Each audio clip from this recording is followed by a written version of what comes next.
తెలంగాణ రాజకీయాల్లో కీలక పరిణామం చోటు చేసుకుంది. సీనియర్ కాంగ్రెస్ నాయకుడు మాజీ ఎంపీ బి హనుమంతరావుకు రేవంత్ సర్కార్ కీలక బాధ్యతలు అప్పగించింది. ఆయనను రాష్ట్ర బీసీ సంక్షేమ శాఖ సలహాదారుగా నియమిస్తూ ప్రభుత్వం ఉత్తర్వులు జారీ చేసింది. దశాబ్దాలుగా వెనుకబడిన వర్గాల గొంతుగా ఉన్న బి హనుమంతరావు సేవలను గుర్తించిన తెలంగాణ ప్రభుత్వం ఆయనను బీసీ సంక్షేమ శాఖలో సలహాదారుగా నియమించింది.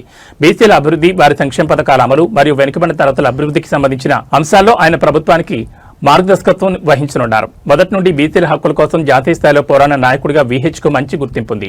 సీనియర్ నాయకుల అనుభవాన్ని పరిపాలనలో ఉపయోగించుకోవాలని రేవంత్ రెడ్డి వ్యూహంలో భాగంగానే ఈ నియామకం జరిగినట్లు రాజకీయ వర్గాలు విశ్లేషిస్తున్నాయి. రాష్ట్రంలో బీసీ కులగణన, రిజర్వేషన్లు మరియు ఇతర సంక్షేమ పథకాలు అమలవుతున్న తరుణంలో ఆయన నియామకం ప్రాధాన్యత సంతరించుకుంది.